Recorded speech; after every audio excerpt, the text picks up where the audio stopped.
Hello friend, आपका स्वागत है हमारे मामा भांजायस के यूट्यूब प्लेटफॉर्म पर। तो आज मैं आप लोगों को पढ़ाने वाली हूँ सतत विकास लक्ष्य।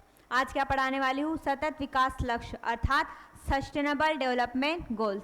तो इससे पहले हमने क्या क्या टॉपिक कंप्लीट कर लिए थे, है ना? क्या क्या कर लिया था? G20, सार्क, आसियान, एक जिला एक उत्पादन और आत्मनिर्भर मध्य प्रदेश, ये टॉपिक हमने कंप्लीट कर लिए थे। तो आज अपन पढ़ने जा रहे हैं सतत विकास लक्ष्य, जिसका नाम है सस्टेनेबल डेवलपमेंट गोल्स। क्या है जिसका नाम है? Sustainable development goals. तो हमारे यहाँ पर 17 गोल है, उनके बारे में हमें एक एक से उनको डिटेल से पढ़ना है। सस्टेनेबल डेवलपमेंट गोल्स अर्थात सतत विकास लक्ष्य, तो इसके नाम से स्पष्ट हो रहा है सतत विकास लक्ष्य क्या है, अर्थात हमें लगातार क्या करना है? विकास करना है। कि हमारे जो सतत विकास लक्ष्य के तहत जितने भी गोल लाए गए उनको हमें क्या करना है? कंप्लीट करना है। तो हमारे यहाँ पर 17 गोल लाए गए। हमारे मध्य प्रदेश में अलग है, हमारे भारत में और पूरे विश्व में कितने गोल है? 17 है। पूरे विश्व में है 17 गोल, भारत में कितने हैं और हमारे मध्य प्रदेश में कितने, वो आगे मैं आप लोगों को बताऊंगी। तो पहले मैं आप लोगों को बता देती 17 गोल कौन कौन से हैं। एक है, पहला है गरीबी को ख़त्म करना है। गरीबी खत्म हो जाएगी तो भूखमरी खत्म हो जाएगी, और भूखमरी खत्म हो गई तो हमारा स्वास्थ्य अच्छा होगा, स्वास्थ्य अच्छा होगा तो हमें शिक्षा अच्छी मिलेगी। इसी प्रकार हम आगे भी ट्रिक के माध्यम से पढ़ते जाएंगे। मैं आप लोगों को ये ट्रिक के माध्यम से सभी चीज़ें बताऊंगी, ठीक है? तो आगे हम बढ़ते हैं और सतत विकास का मीनिंग पढ़ते हैं। सतत विकास क्या होता है उसके बारे में चर्चा करते हैं। चलो, ये है सतत विकास लक्ष्य। क्या दिया गया है? सतत विकास लक्ष्य। तो हमारे यहाँ पर जो लक्ष्य है वो कितने निर्धारित किए गए हैं? 17, अर्थात हमारे गोल कितने हैं? 17 है। तो यहाँ पर क्या दिया हुआ है कि सतत विकास लक्ष्य 17 वैश्विक लक्ष्यों का एक समूह है। क्या कह रहे हैं हम कि जो सतत विकास लक्ष्य है वो 17 वैश्विक लक्ष्य क्या है? 17 वैश्विक लक्ष्यों का एक क्या है? समूह है ना, जिसमें सभी के लिए एक बेहतर, जिससे क्या किया गया? सभी के लिए बेहतर और अच्छे भविष्य का खाका बनाने के लिए इसे डिज़ाइन किया गया है। इसके अंतर्गत हमें क्या क्या पढ़ना है? तो इसके अंतर्गत हमें सतत विकास में जो विकास शब्द है उसका मीनिंग समझना है। साथ ही साथ सतत विकास की अवधारणा किसके द्वारा प्रस्तुत की गई है वो मैं आप लोगों को बताऊंगी। सतत विकास की विशेषताएं क्या है उसके बारे में भी अपन आगे पढ़ेंगे। और हमारे जो 17 वैश्विक लक्ष्य है, पूरे विश्व में हमारे 17 वैश्विक लक्ष्य है, उनके बारे में भी पढ़ेंगे। फिर भारत और सतत विकास लक्ष्य है उनके बारे में भी जानेंगे। और सतत विकास लक्ष्यों में मध्य प्रदेश की प्रगति क्या है उनके बारे में भी अपन आगे जानेंगे, ठीक है? चलो,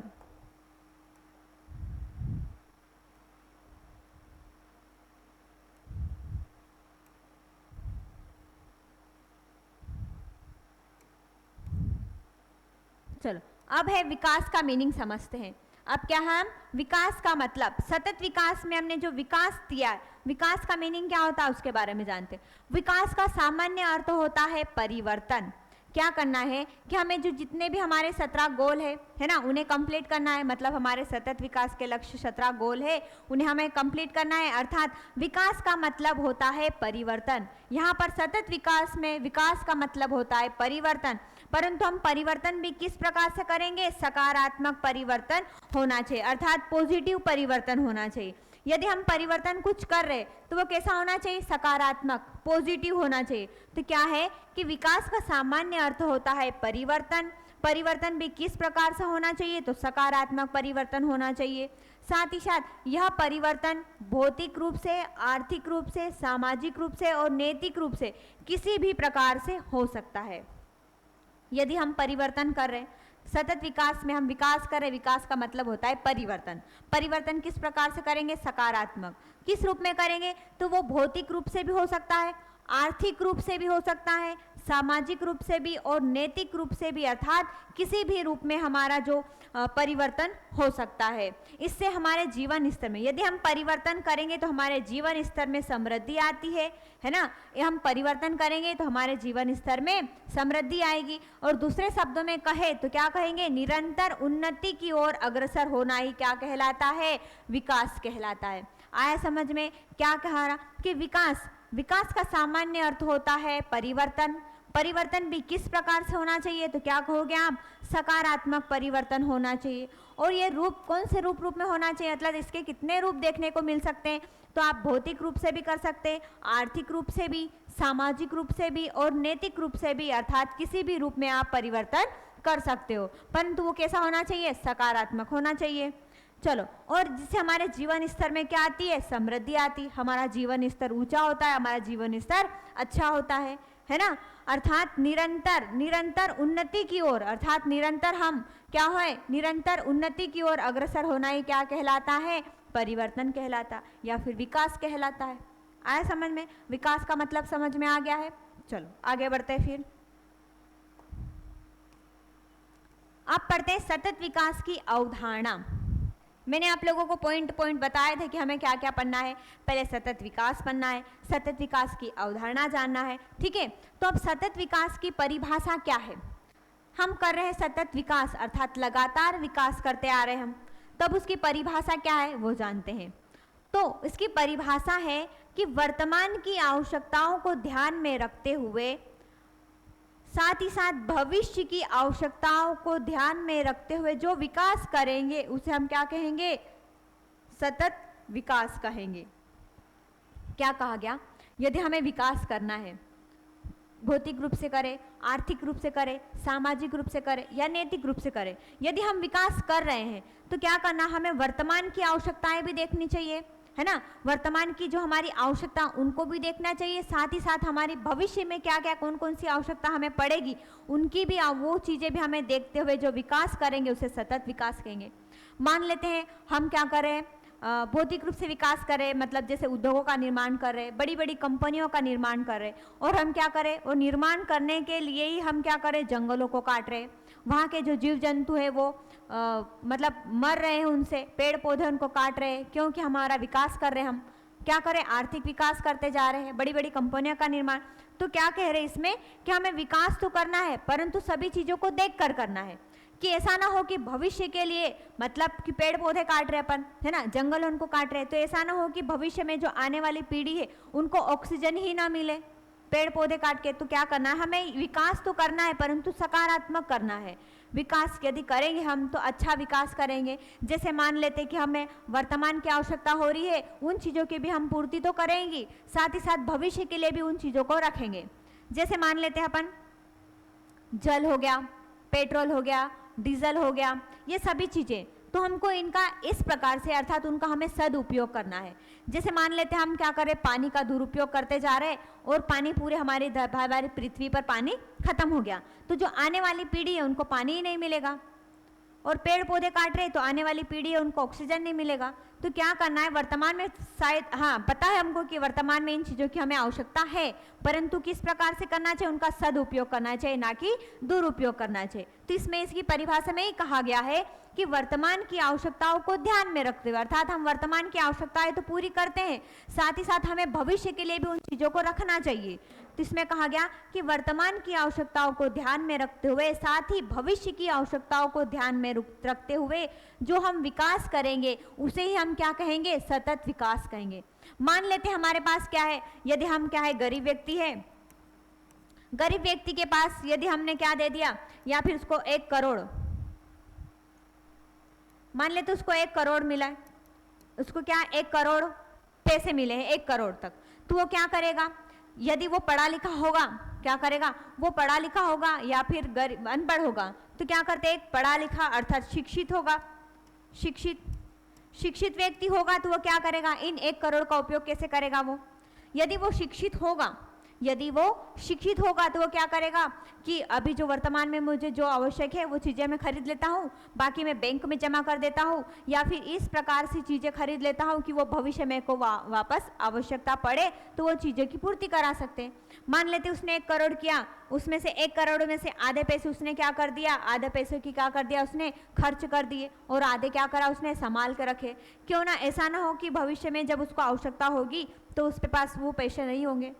तो क्या करेगा कि जो पढ़ा लिखा व्यक्ति होगा वो क्या करेगा? उन पैसों को आधे खर्च करेगा, आधे संभाल के रखेगा, है ना। और जो पढ़ा लिखा नहीं होगा, अनपढ़ व्यक्ति होगा, वो क्या सोचेगा कि अभी मेरे को पैसे मिले तो मैं सभी पैसे का एक साथ सामान खरीद लेता हूँ, और जब उसको भविष्य में आवश्यकता होगी तब उसके पास वो चीज़ें होगी ही नहीं। तो क्या है? विकास का मतलब यही होता है, विकास करो परंतु सकारात्मक करना, कि हमें भविष्य में भी वो चीज़ें प्राप्त हो सके। ठीक है, चलो फिर क्या है, इसका मुख्य उद्देश्य क्या है, अर्थात सतत विकास मैंने कहा आप लोगों को परिभाषा बताई, उसका मुख्य उद्देश्य क्या है, तो पृथ्वी के प्राकृतिक संसाधनों का हमें न्याय संगत उपयोग करना है। पृथ्वी के जो प्राकृतिक संसाधन प्राप्त होते हैं, हमें पेट्रोल प्राप्त होता है, कोयला प्राप्त होता है, खनिज प्राप्त होते हैं, इन चीज़ों को हमें क्या करना है, न्याय संगत, अर्थात क्या करना है, न्याय संगत मतलब आने वाली पीढ़ी के लिए भी संभाल के रखना और हमें भी वो चीज़ें प्राप्त होनी चाहिए। तो क्या करना है कि पृथ्वी के जो प्राकृतिक संसाधन का न्याय संगत उपयोग करना है तथा उनका संरक्षण करना है और उनका उचित प्रबंधन करना है। फिर आ गया सतत विकास की अवधारणा। सतत विकास की अवधारणा, पहली बार ये सतत विकास शब्द कहाँ पर दिया गया था और कौन सी रिपोर्ट के तहत दिया गया था, उसके बारे में जानते हैं। तो पहली बार यह शब्द ब्रिनलेन आयोग के द्वारा लाया गया था। जो सतत विकास की अवधारणा है सबसे पहले किसके द्वारा प्रस्तुत की गई थी, तो आप क्या कहोगे कि सतत विकास शब्द अर्थात ये सतत विकास पहली बार यह शब्द ब्रिनलेन आयोग ने 1987 में अपनी रिपोर्ट अवर कॉमन फ्यूचर मतलब हमारा साझा भविष्य, क्या है, हमारा साझा भविष्य, तो क्या कहा गया कि पहली बार सतत विकास की अवधारणा कहां पर दी गई थी, तो आप क्या कहोगे, ब्रिनलेन आयोग। पहली बार सतत विकास की अवधारणा ब्रिनलेन आयोग के द्वारा दी गई थी। कब दी गई थी, तो 1987 में। तो ये कहां पर मिलता है, ऐसा सतत विकास की अवधारणा दी गई, ऐसा कहां पर मिलता है, तो ब्रिनलेन आयोग के द्वारा 1987 में एक रिपोर्ट प्रस्तुत की गई थी जिसका नाम है अवर कॉमन फ्यूचर मतलब हमारा साझा भविष्य। उसके अंतर्गत ब्रिनलेन आयोग के द्वारा सतत विकास की अवधारणा प्रस्तुत की गई थी। फिर जो ब्रिनलेन आयोग है उसने भी एक परिभाषा दी है, उसके द्वारा भी एक परिभाषा दी गई है। तो ब्रिनलेन आयोग के अनुसार इसने परिभाषा क्या दिया है, तो क्या है, जो भविष्य की पीढ़ियों की आवश्यकता की पूर्ति से समझौता किए बिना वर्तमान की आवश्यकता को पूरी करता हो। मतलब ऐसा ना हो कि हम क्या करें, भविष्य के लिए संजो के रखें और वर्तमान में वो चीजें हमें प्राप्त ही ना हो रही हो। तो क्या करना है, इसमें कहा गया कि भविष्य की पीढ़ी की आवश्यकता तो हम मतलब भविष्य के लिए हम तो संजो के रख रहे हैं, परंतु हम वर्तमान में भी उन चीज़ों की पूर्ति कर सके। यदि हमें वर्तमान में उन चीज़ों की आवश्यकता है तो उसकी पूर्ति भी करेंगे और हम भविष्य के लिए भी संभाल के रखेंगे। तो आप लोगों को ये जो सतत विकास की परिभाषा समझ में आ गई होगी। क्या है, तो वर्तमान की आवश्यकताओं को ध्यान में रखते हुए साथ ही साथ भविष्य की आवश्यकताओं को ध्यान में रखते हुए जो विकास किया जा रहा है, विकास भी किस प्रकार से, सकारात्मक विकास अर्थात सतत विकास किया जाए उसे हम क्या कहेंगे, सतत विकास कहेंगे। लगातार विकास करना जो भौतिक रूप से, आर्थिक रूप से, नैतिक रूप से या फिर किसी भी रूप में हो सकता है। आया समझ में? चलो आगे बढ़ते फिर। अब जो सतत विकास SDG, सतत विकास मतलब उसका शॉर्ट फॉर्म क्या है, SDG।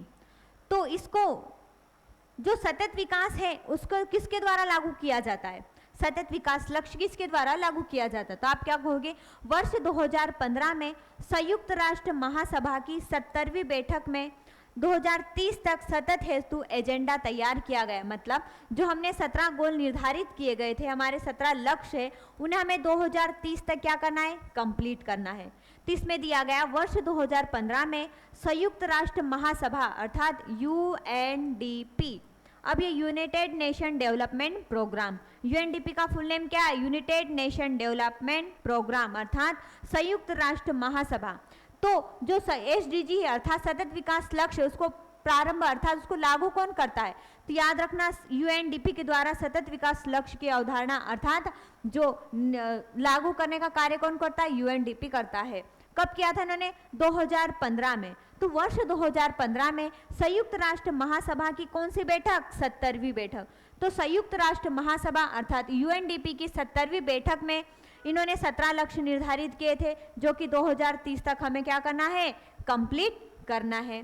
फिर आया संयुक्त राष्ट्र का एजेंडा, 2030 तक 17 विकास लक्ष्य तय किए गए, है ना। संयुक्त राष्ट्र के द्वारा जो एजेंडा तैयार किया गया 17 लक्ष्य का, वो हमें 2030 तक कंप्लीट करना है। फिर क्या हुआ, ये लक्ष्य 1 जनवरी 2016 में पूरे विश्व में लागू हो गए। कौन से लक्ष्य, 17 गोल। 17 गोल हमारे हैं, वो पूरे विश्व में कब लागू हो गए, तो आप क्या कहोगे, 1 जनवरी 2016 को ये लक्ष्य पूरे विश्व में क्या हो गए थे, लागू हो गए थे। साथ ही साथ संयुक्त राष्ट्र अनिवार्य SDG SDG के स्थानीकरण को अपनाने वाला पहला शहर कौन सा है? भोपाल है। और 12 मई 2023 को टिकाऊ शहर परिवर्तन के लिए एजेंडा फॉर एक्शन को लागू करने वाला कौन सा शहर है? भोपाल है। तो ये आप लोगों को मैं कल अच्छे से समझाऊंगी, ठीक है। तो क्या हुआ, इसके ये बहुत बड़ा टॉपिक है, इसके जो 4-5 स्लाइड भी हो सकती है सतत विकास लक्ष्य की, ठीक है। तो मैं आप लोगों को आज के लिए बस इतना ही पढ़ाती हूँ। फिर यहाँ से हम पढ़ेंगे MDG क्या होता है, SDG तो मैं आपको पढ़ा ही रही हूँ। फिर MDG क्या है, तो सतत विकास के पहले MDG लाया गया था, उसके बारे में जानेंगे, ठीक है। चलो, तो ये आपको आगे मैं फिर पढ़ाऊंगी। तो आज के लिए बस इतना ही, धन्यवाद। और आपको मेरा वीडियो अच्छा लगे तो लाइक शेयर एंड सब्सक्राइब जरूर करें। धन्यवाद।